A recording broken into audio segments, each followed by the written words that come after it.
Bienvenidos al video número 15 del curso de CSS de Liricoteca. Muy bien, hoy vamos a ver un poco lo que nos quedó de tarea del video pasado y vamos a ver después el tema que nos compete a este video, que es CSS Grid. De la tarea del video pasado habíamos dejado una barra de navegación que tenía esta pinta y teníamos que crearla con CSS para después analizar sus partes. Esta es la versión original y esta es la versión que creé yo. Bien, que como notarán es bastante parecida, por no decir idéntica, a la que teníamos de tarea. Entonces lo que tenemos que pensar cuando trabajamos con esto es cómo vamos a dividir las partes para poder utilizar Flexbox. Entonces lo que vamos a analizar primero que nada es el HTML. En el HTML, ¿sí? Vamos a acomodar más o menos para que se pueda ver bien todo. Notarán que tengo por un lado el contenedor principal, que sería este de acá. ¿Bien? Luego, para ver qué tengo, por otro lado, contenedores internos que son los hijos que voy a hacer, que voy a distribuir de manera flexible. Por un lado tengo esto y por el otro lado tengo este de acá.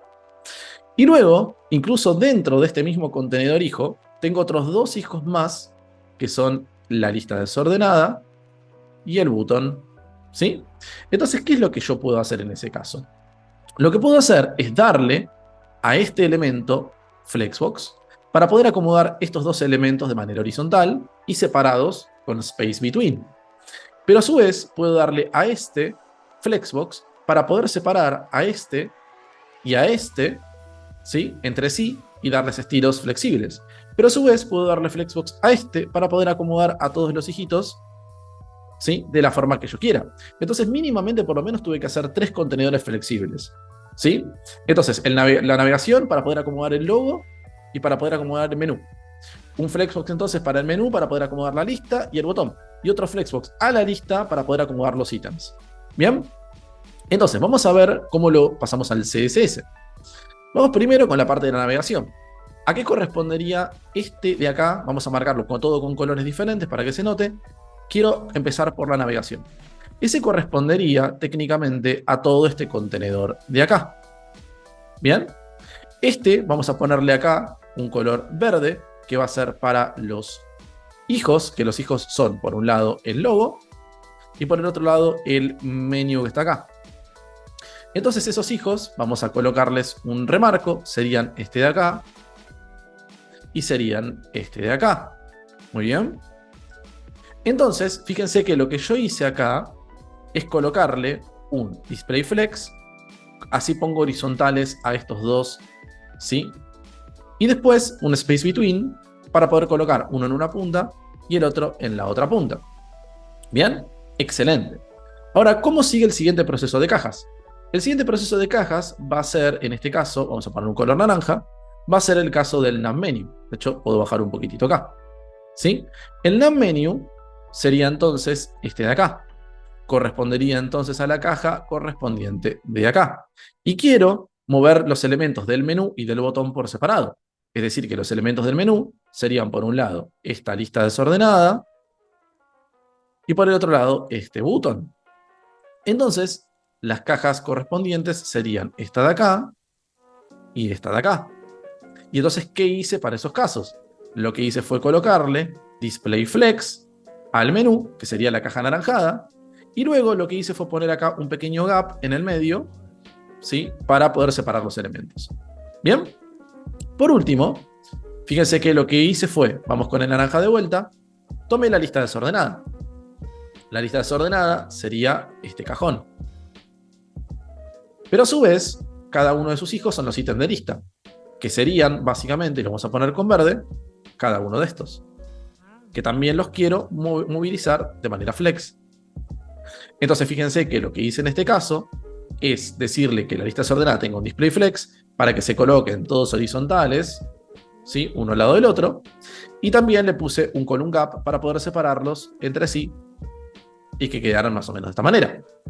Y ahí tenemos listo nuestra barra de navegación. No tiene más magia que esa en términos flexibles. Después hay algo que quiero comentarles, que es cómo logré el efecto del botón en forma de pastilla, que es algo que a veces muchos tienen duda cuando quieren hacer botones y no les sale. El truco siempre para hacer botones en forma de pastilla es que el tamaño del borde radio ¿sí? En píxeles, siempre sea el doble que el padding en el eje Y. Es decir, vos tenés que tomar la altura que le estás poniendo al botón y el radio siempre tiene que ser el doble que la altura. De ese modo, bordea todo el eje Y, perdón, bordea ambos lados del eje X, izquierda-derecha, pero deja plano, ¿sí?, las partes del eje Y que serían arriba y abajo. Y así podés hacer un botón en forma de pastilla o en forma de píldora. Bien, pasemos ahora al tema que nos compete este video. Vamos a ver un poco la introducción a CSS Grid. CSS Grid es otro módulo externo de CSS que nos permite crear estructuras de filas y columnas o una combinación de ambas, lo que comúnmente conocemos como una grilla, de ahí el nombre Grid. Entonces, esta es otra forma de despliegue. Así como tenemos Display Flex, acá vamos a tener Display Grid. Entonces, veamos cómo funciona esto. Fíjense que en este caso les presento un container que tiene 5 cajas, ¿bien? Y además, el container tiene unos 500 píxeles de ancho por 500 de altura, y además, las cajitas internas no tienen tamaño salvo el tamaño que les da el mismo contenido numérico que tienen acá. Y fíjense que cada una se posicionan como divs, uno debajo del otro, de la manera convencional. ¿Bien? Ahora, ¿qué pasa cuando yo al contenedor, y esto pasa igual que con Flex, el despliegue se le pone al contenedor, no a las cajas, le digo Display Grid y guardo? Lo que sucede es que el sistema lo que hace es tomar todo el contenedor como un todo, como una especie de entero, y lo que hace es extender los elementos para que entre todos ocupen todo el tamaño del contenedor y se vayan distribuyendo ese tamaño de manera equitativa. Noten que todos los elementos tienen exactamente la misma altura hasta ocupar todo el contenedor. Bien, fíjense que el sistema en este momento es como de renglones, uno debajo del otro. Pero en realidad no es que es un renglón, sino que en realidad el sistema lo toma como una única columna y va colocando los elementos por debajo dentro de esa única columna. Nosotros podemos especificar a Grid que tome más cantidad de columnas si nosotros necesitamos. ¿Bien? Entonces, nosotros lo que podemos hacer con este sistema es indicarle, por ejemplo, cuánta cantidad de columnas nosotros queremos. Para eso, nosotros tenemos una propiedad llamada Grid Template Columns. Grid Template Columns lo que espera son básicamente un valor, y el valor que nosotros le coloquemos, ¿sí?, lo que básicamente va a hacer es establecer una columna con un ancho de ese valor. ¿Sí? Si nosotros colocamos otro valor más, va a establecer una segunda columna con un ancho que nosotros le demos. Entonces, los elementos se van a ir ubicando según la cantidad de columnas que hay. Si tenemos una sola columna, ¿sí?, los elementos se van a ubicar uno debajo del otro. Si tenemos 2 columnas, se empezarán a repartir las columnas en la medida en la que puedan ir entrando, ¿sí?, en el sistema. Entonces vamos a ver, por ejemplo, qué pasa si yo coloco, por ejemplo, una sola columna y le digo que quiero una columna sola del 100%. Si guardamos, no hay ningún cambio, ponemos una sola columna. Ahora quiero 2 columnas, por ejemplo, y le puedo decir que quiero una columna de 250 píxeles y otra columna de 250 píxeles. ¿Por qué? Porque el ancho es de 500, entonces quiero 2 columnas que ocupen todo. Si guardo, fíjense qué pasa. Se generan 2 columnas y miren cómo empiezan a repartirse los elementos. Primer elemento a la primera columna, segundo elemento a la segunda columna. El tercero, como no hay tercera columna, pasa al renglón siguiente o a la fila siguiente de la primera columna. El cuarto, como no hay una cuarta o tercera columna, pasa a la segunda columna. Y así se van repartiendo. Bien, lo mismo pasaría si yo quisiera 3 columnas. Ahora, ¿qué sucede cuando, por ejemplo, le digo que quiero 5 columnas, que son los 5 elementos que tengo? Le digo, por ejemplo, 100 píxeles, 100 píxeles, 100 píxeles, 100 píxeles y 100 píxeles. Ahí tenemos 5 columnas de 100 píxeles. Si guardamos, podemos ver que tenemos perfectamente las 5 columnitas correspondientes a los 500 de ancho contra 5 columnas de 100. ¿Bien? Hasta acá creo que se entiende más o menos la idea. Si nosotros cambiamos esto a modo de filas y le decimos Grid Template Rows, cambia a modo de fila. Por lo tanto, lo alternamos y se da vuelta en un sistema de filas. ¿Bien? Entonces podemos alternarlo como filas o como columnas según la propiedad que usemos. Grid Template Columns, Grid Template Rows. A nosotros nos interesa más que nada trabajar con el de Columns, que es el más utilizado para crear estructuras. Ahora, noten que esta estructura que creamos de 5 columnas, ¿sí? De 100 píxeles, no es muy práctica porque acá es muy fácil medir para nosotros, porque pensar, bueno, tengo 500 de ancho y 5 elementos, es fácil pensar que para una cantidad equilibrada de ancho para cada columna, simplemente digo 500 dividido 5 me da 100 y listo, es fácil hacer la cuenta. Pero no es tan fácil cuando nosotros tenemos más cantidad de elementos. Si yo, por ejemplo, tuviera ahora un sexto div, ¿bien? Y tuviera que calcular acá, no es tan fácil calcular, ¿sí? Tal vez, ¿cuánto es 500 dividido 6? ¿No? Se complica un poquito más del cálculo mental. Entonces, nosotros podemos cambiar el modelo de píxeles por un modelo tal vez un poquito más intuitivo, que podría ser el modelo de 20%, 20%, 20%, 20% y 20%. ¿Bien? Con porcentuales tal vez es un poquitito más fácil medirlo. Porque fíjense que es un poquito más fácil calcular cuánto es, por ejemplo, si 1 entre 6 en términos de porcentual. Sabemos que es 16.666, por ejemplo, y esto lo podemos repetir aproximadamente unas 6 veces, y más o menos tendríamos esa división. Falta una vez, ¿no? No, quité uno de los elementos. Vamos a poner el sexto elemento. Ahí está.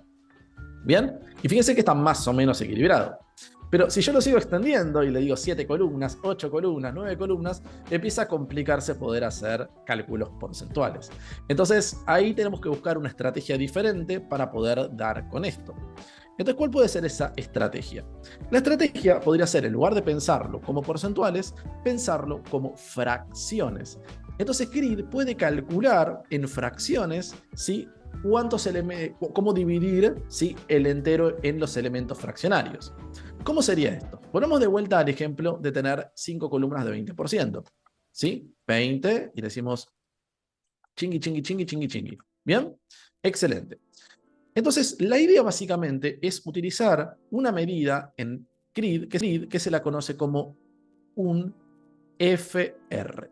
FR significa fracción o fraction y va a tomar esa fraction del entero que nosotros tenemos como contenedor. Entonces, si nosotros en este caso tenemos básicamente un contenedor que corresponde a un entero, supónganse que sería un entero de 1 sobre 1, en este caso una fracción sería el entero per se. Pero si nosotros ahora tuviéramos, por ejemplo, un entero que correspondería, por ejemplo, a 2 sobre 2, porque tiene solo 2 columnas, un FR correspondería entonces a un medio de ese entero. Y si ahora tuviéramos un entero que corresponde a las 5 elementos, entonces este sería un entero de 5 quintos. Por lo tanto, un FR correspondería entonces a un quinto de nuestro entero. ¿Se dan cuenta? Entonces, bajo esta idea, no tenemos que pensar, porque simplemente le decimos al sistema cuánta cantidad de columnas queremos hacer y que cada columna tenga un FR de ancho. Entonces el sistema agarra y dice, bueno, a ver, son 5 columnas, cada una de un FR, significa que cada una de las columnas corresponde a un quinto, listo, te lo acomodo basado en el entero. Entonces, fíjense cómo cambia esto. Si yo le digo ahora, por ejemplo, que quiero que cada una de las columnas tenga una fracción del entero, ¿sí? Si son 5 columnas, cada una de estas cuenta como un quinto. Pero si yo ahora tuviera 10 columnas, cada una de estas fracciones en 10 columnas contaría automáticamente como un décimo. ¿Sí? Y si fueran 20 las columnas, automáticamente contaría como 1 sobre 20. Y si fueran 19, contaría como 1 sobre 19. Entonces el cálculo es automático. Les voy a mostrar cómo se puede ver esto. Si yo tengo 5, puedo ver mis 5 columnas de un FR perfectas. Si yo agrego ahora 5 elementos más, ¿sí? Uy, copié lo que no tenía que copiar. 5 elementos más y guardo. Veo que ahora tengo 5 columnas de 10 elementos, pero si ahora yo agrego acá el fraccionario, lo duplico, porque tengo 10 elementos y tengo 10 columnas, fíjese cómo perfectamente lo toma. Y ahora supóngase que quiero agregar, en lugar de acá, quiero agregar 9 más, para que sean 19, algo bastante molesto de medir. 19. Entonces, ¿qué es lo que voy a hacer? Voy a agarrar estas 10, las voy a replicar, y voy a quitar la última. Ahí tengo 19. Bien, 19 elementos, 19 columnas de una fracción. Y miren, perfectamente encajan. Entonces, fíjense lo práctico que es este sistema. Ahora, estarán pensando, pero, profe, tengo 19 columnas ahí. ¿No hay alguna forma de no tener que... Pues, ¿qué pasa si yo quiero hacer 100 columnas? ¿Tengo que meter 100 FRs todo de corrido? No. CSS nos brinda una función que se llama repeat. ¿Sí? Esto nos permite repetir determinada dimensión que nosotros le damos una X cantidad de veces que nosotros definimos. Entonces, ¿qué es lo que espera esto? Espera, por un lado, una cantidad de columnas y por el otro lado espera una dimensión para esas columnas. Entonces, la cantidad de columnas, como tengo 19 elementos, quiero 19 columnas, va a ser 19. Y la dimensión va a ser una fracción para cada una de estas repeticiones. Entonces, fíjense que si yo guardo esto, no hay ningún cambio. ¿Ven? Se ve igual, 19 columnas de un FR, y lo único que tengo es este repeat de acá. Excelente. Ahora, ¿qué pasa si yo quiero que una de mis columnas no tenga el mismo tamaño que las demás? Por ejemplo, quiero una columna de 150 píxeles y el resto que se acomoden. Entonces puedo decirle que quiero, y solamente vamos a volver de vuelta al ejemplo, vamos a poner solamente 10 para que no sea tan exagerado. ¿Sí? Ahí está. Le vamos a decir que teníamos 10, ¿sí?, columnas de un FR, ahí lo tenemos, pero quiero que una de estas, ¿sí?, sea una columna aparte, que sea de 100 píxeles o 150 píxeles. Entonces acá le voy a quitar una. ¿Por qué? Porque ya generé una de 150 píxeles aparte y las otras 9 van a ser de un FR. Ahora fíjese lo que sucede. Si guardo, tenemos la de 150 píxeles, que es la primera, y las otras 9, ¿cómo computan? ¿Sí? Computan de la siguiente manera. Cuando nosotros fijamos una columna a 150 píxeles, por ejemplo, esto queda fijo. ¿Sí? Fijo. Por lo tanto, el entero sobre el cual calcula Grid ahora para los FR va a ser este de acá. Este es nuestro entero. ¿Y cuántos elementos iban en ese entero restante? Bueno, eran 9 elementos. Por lo tanto, este es un entero de 9 novenos. Por lo tanto, significa que si nosotros tomamos por acá un FR de ese entero, este va a ser un noveno. O sea que como está calculando el FR ahora depende del entero disponible para ser distribuido entre fracciones. ¿Por qué el entero disponible? Porque la parte fija no está disponible. Ya está preestablecida de antemano para que sea una columna fija de 150 píxeles. Por lo tanto, del espacio restante del contenedor, ahí se computa el entero y los FR se empiezan a tomar valor partiendo de ese entero. ¿Bien? Por último, lo que quiero mostrarles respecto de Grid es cómo podemos hacer, ¿sí?, separaciones de brecha como hicimos con Flexbox. Entonces vamos a volver de vuelta al modelo de 5 elementos y vamos a quitar por acá estos 5 divs. Nos va a quedar así. Y quiero ahora separar las columnas. Entonces, en el modelo de Grid, a diferencia del de Flexbox, también vamos a usar la propiedad gap de brecha, pero no es que cuando lo tenemos en columna el gap es fila y cuando lo tenemos en fila el gap es columna. Aquí si es columna, el gap es columna. Si el sistema es en fila, el gap es fila. ¿Por qué? Porque está encolumnado, ¿ven? Pero a su vez el gap también es encolumnado. Y si estuviera en fila, se darán cuenta de que también el gap es en fila. Entonces vamos a colocarle aquí, en este caso, vamos a colocarle un column gap, ¿sí? Y al column gap le vamos a colocar, por ejemplo, 20 píxeles de gap. Y si guardamos, fíjense que se genera el gap. Pero detalle, cuando nosotros generamos el gap, noten que ahora los FRs solo pueden computar en las partes que no tienen brecha. Es decir, que para esto no cuenta para el entero, esto no cuenta para el entero, esto no cuenta para el entero y esto no cuenta para el entero. Lo único que cuenta para el entero son las partes que componen el entero, que son las columnas per se. ¿Sí? Entonces, sí vamos a tener acá un entero de 5 quintos, pero la fracción ya no computa por el contenedor completo. Esto es como si estuviéramos creando columnas fijas. ¿Sí? Estas no computan para el entero, solo computan las que corresponden como tamaño columna. ¿Sí? Las brechas se eliminan automáticamente, como algo que computa para ese entero. ¿Bien? Pasemos ahora a ver la tarea que nos queda para el próximo video. Y en este caso la tarea va a ser hacer una réplica de este footer, ¿sí?, o pie de página, que como se darán cuenta está hecho con Grid. Entonces por ahora lo único que queremos hacer es replicar lo más parecido posible este footer que tenemos acá. Aún no tenemos la capacidad de poder hacer que este footer cambie su estructura de columnas cuando lo vemos de diferentes dispositivos. De eso nos vamos a encargar en el próximo video, pero por lo menos ya podemos ir armando esa estructura. Fíjense que todo lo que fuimos haciendo hasta ahora como tareas son construir cosas que normalmente se hacen en los sitios web. Una barra de navegación, tarjetas, un pie de página. Entonces queremos volcar todo lo que aprendimos directamente sobre cosas reales, y todas estas barra de navegación, pie de página y demás, yo los extraje de sitios web reales. Por lo tanto, ya están construyendo cosas que son reales en este curso. Obviamente que como este aún es el curso de CSS básico, hay mucho más por aprender que lo van a ver en el CSS avanzado cuando lo empiece a construir en el futuro, si es que todavía no está en el canal. Pero por ahora ya tienen un buen puntapié por donde arrancar. Entonces, si logran replicar esto, están mucho más cerca de poder hacer su propio sitio web. Entonces, les dejo esta tarea, vemos cómo la construimos en el próximo video y me despido, que la fuerza les acompañe.